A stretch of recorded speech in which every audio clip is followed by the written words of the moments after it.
1947 में आजादी के बाद इंडिया में एक अलग हिस्ट्री लिखी जा रही थी। इंडिया दोबारा से अपने इंडस्ट्रियल एरा में कमबैक कर रहा था, लेकिन एक ऐसा स्टेट था जो आजादी से पहले भी इंडस्ट्रियल एरा का किंग कहलाता था, जिसका नाम था वेस्ट बंगाल। टाटा से लेकर बिरला, हर किसी की इंडस्ट्रियल कहानी यहीं से शुरू होती है। लेकिन आज के टाइम इस वेस्ट बंगाल ने अपने इंडस्ट्रियल एरा के ऑर्डर को बिल्कुल कम कर दिया है। एक स्टेट जो कभी इकोनॉमिक कैपिटल कहलाता था, आज यहाँ पर धीरे धीरे इंडस्ट्रीज बंद हो रही है। लेकिन क्यों? क्या इसके पीछे सिर्फ पॉलिटिकल रीजन रिस्पॉन्सिबल है या कहानी कुछ और ही है? चलिए आज के इस वीडियो में डिटेल में समझते हैं वेस्ट बंगाल के इंडस्ट्रीज के डाउनफॉल के बारे में। इसके लिए क्या रिस्पॉन्सिबल रीजन है, आज का सिनेरियो क्या है और क्या दोबारा से वेस्ट बंगाल कमबैक कर सकता है। चलिए जानते पूरी कहानी को आज के इस वीडियो में डिटेल में स्टेप बाय स्टेप। चैप्टर 1, एक जमाने का इंडस्ट्रियल हब। 1950s में वेस्ट बंगाल इंडिया का इकोनॉमी एपिसेंटर था। कोलकाता सिर्फ एक कल्चर कैपिटल नहीं बल्कि इंडस्ट्रियल और फाइनेंशियल हब भी था। Jute mills, steel plant, coal mine, engineering, ये सारी इंडस्ट्रीज यहाँ पर बूम कर रही थी। डूनलोप, जैसॉप, बाटा ये सिर्फ एक नाम नहीं थे बल्कि उस जमाने का इंडस्ट्रियल लेगेसी था जो कि वेस्ट बंगाल में एग्जिस्ट करती थी। लेकिन ये सक्सेस स्टोरी कितने दिन तक टिकती?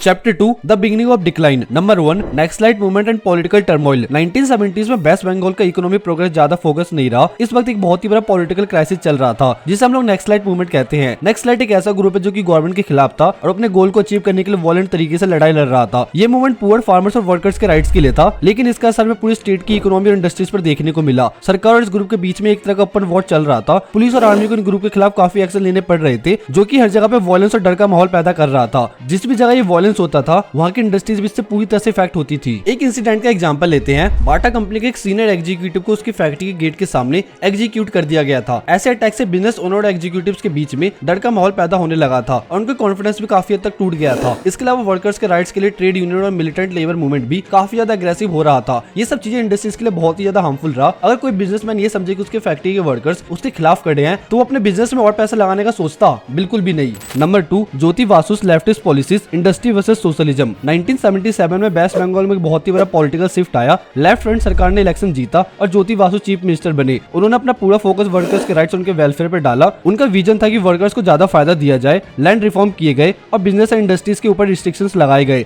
ज्योति वासु और उनके पार्टी मेंबर्स ने कुछ ऐसे पॉलिसीज बनाई जो वर्कर्स के लिए तो अच्छी थी, लेकिन बिजनेस कम्युनिटी के लिए बहुत ही बड़ी प्रॉब्लम थी। जैसे कि उन्होंने जमीन का रीडिस्ट्रीब्यूशन किया, यानी कि बहुत सारे बड़े लैंडलॉर्ड से जमीन को लेकर गरीब किसानों को दे दिया गया। इससे वर्कर्स को तो फायदा हुआ, लेकिन जो बड़े बिजनेस ओनर्स थे उनको ये लगने लगा कि उनकी कंपनीज को चलाना अब यहाँ पर मुश्किल हो गया है। लाइसेंस राज को और भी ज्यादा स्ट्रिक्ट कर दिया गया, जिसमें बिजनेस शुरू करने के लिए कॉम्प्लेक्स गवर्नमेंट परमिशन लेनी पड़ रही थी। यह प्रोसेस इतना ज्यादा खराब था कि बिजनेसमैन को बंगाल में काम करना इम्पॉसिबल लगने लगा था। साथ ही ट्रेड यूनियन का इन्फ्लुएंस भी बढ़ रहा था, जिससे फैक्ट्री ओनर्स को कंटिन्यू प्रोटेस्ट और स्ट्राइक का सामना करना पड़ रहा था। इससे इंडस्ट्रीज को नुकसान हुआ और बिजनेसमैन को बंगाल अनसेफ लगने लगा। शॉर्ट टर्म में वर्कर्स को तो इससे फायदा हुआ, लेकिन लॉन्ग टर्म में ये पॉलिसी डिजास्टर साबित हुई। इस पीरियड में इंडस्ट्रीज का डाउनफॉल शुरू हो गया, जिसे हम लोग इंडस्ट्रियल डिक्लाइन कह रहे हैं। इसकी वजह ये पॉलिटिकल और इकोनॉमिक कंडीशन थी जो चंद दिनों तक बंगाल में चलती रही। Chapter 3, strike and continue protest. 1990s तक बंगाल के बंद और हड़ताल कल्चर ने इन्वेस्टर को और भी दूर कर दिया। हर छोटी चीज के लिए यहाँ पर प्रोटेस्ट होने लगता था। ये कल्चर इतना ज्यादा कॉमन हो गया था कि कौन सी इंडस्ट्री कब बंद होगी ये डिस्कशन न्यूज़पेपर में हेडलाइन बनने लगे थे।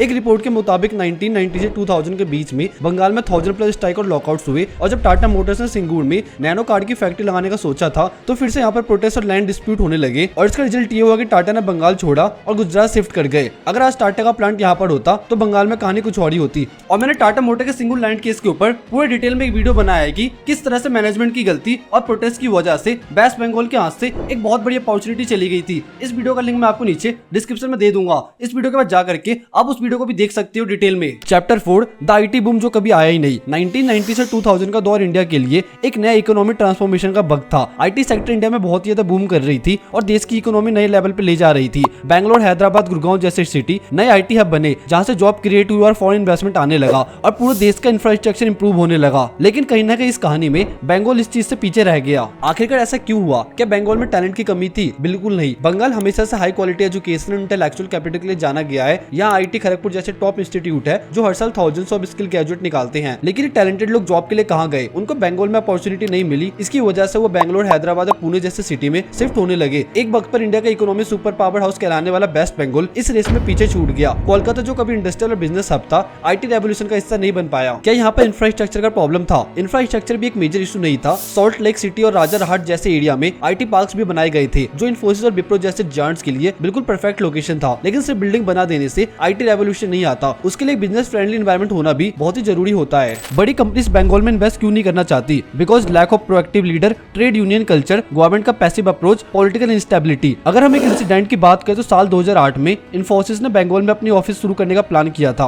गवर्नमेंट ने उनको राजारहाट में लैंड भी एलोकेट किया था, लेकिन ब्यूरोक्रेसी और पॉलिसीज की इशू की वजह से उन्होंने अपना प्लान कैंसिल कर दिया। ये एक बड़ा झटका था जो ये दिखाता है कि बंगाल आईटी सेक्टर में पीछे क्यों छूट गया। लेकिन क्या ये काफी है? इंफ्रास्ट्रक्चर एंड टूरिज्म ग्रोथ अच्छा स्टेप है, लेकिन ये मैन्युफैक्चरिंग एंड हार्डकोर इंडस्ट्रीज का अल्टरनेटिव नहीं बन सकती। Policy problem. इन्वेस्टर्स तभी आएंगे जब उनको पॉलिसी कंसिस्टेंट और लॉन्ग टर्म कमिटमेंट दिखेंगे। फ्रीक्वेंट पॉलिसी चेंजेस और ब्यूरोक्रेटिक इशू इन्वेस्टर्स का कॉन्फिडेंस काफी कम कर देती है। Political stability. एक स्टेबल और इन्वेस्टर फ्रेंडली गवर्नमेंट का होना बहुत ही जरूरी है, जिससे बिजनेस बंगाल में वापस इन्वेस्ट करने में हेसिटेट ना करे। Chapter 5 current scenario and hope for revival. West Bengal की इकोनॉमी एक नए फेज में एंटर कर रही है। ममता बनर्जी सरकार इंडस्ट्रियलाइजेशन को प्रमोट करने के लिए एफर्ट्स तो डाल रही है, लेकिन इन्वेस्टर्स का कॉन्फिडेंस दोबारा वापस लाना अभी भी एक बहुत ही बड़ा चैलेंज है। सिर्फ नए प्रोजेक्ट अनाउंस करने से इकोनॉमी रिवाइव नहीं होती, उसके लिए लॉन्ग टर्म पॉलिसी चेंजेस और बिजनेस फ्रेंडली एनवायरनमेंट क्रिएट करना बहुत ही ज्यादा जरूरी है। क्या बंगाल अपनी लॉस्ट ग्लोरी फिर से वापस ला सकता है? अगर सही डायरेक्शन में काम किया जाए तो वेस्ट बंगाल फिर से अपने गोल्डन एरा में वापस आ सकता है, लेकिन सिर्फ ब्रांडिंग और अनाउंसमेंट से काम नहीं चलेगा। ग्राउंड लेवल चेंजेस और इन्वेस्टमेंट का ट्रस्ट रीगेन करना होगा। बंगाल के फ्यूचर का फैसला अब सरकार की अप्रोच और उसके एग्जीक्यूशन पर डिपेंड करेगा। सो ये कहानी सिर्फ वेस्ट बंगाल की नहीं, बल्कि एक ऐसे स्टेट की है जो एक टाइम पर इंडिया का इकोनॉमिक कैपिटल कहलाता था, लेकिन अपनी गलती की वजह से धीरे धीरे आज के टाइम में ये स्टेट पीछे हो गया है। इसके बारे में हमने डिटेल में डिस्कस किया है, इसके पीछे क्या रिस्पॉन्सिबल रीजन थे। बाकी इसके बारे में आप क्या सोचते हो? क्या वेस्ट बंगाल दोबारा से कमबैक कर सकता है? मुझे कमेंट सेक्शन में जरूर बताइएगा। मिलते हैं कुछ टाइम बाद एक और इंटरेस्टिंग वीडियो के साथ, और अगर वीडियो इन्फॉर्मेटिव लगाओ तो मेरे चैनल को सब्सक्राइब जरूर करिएगा। जब तक के लिए bye and take care and don't forget to share this video for more informative content.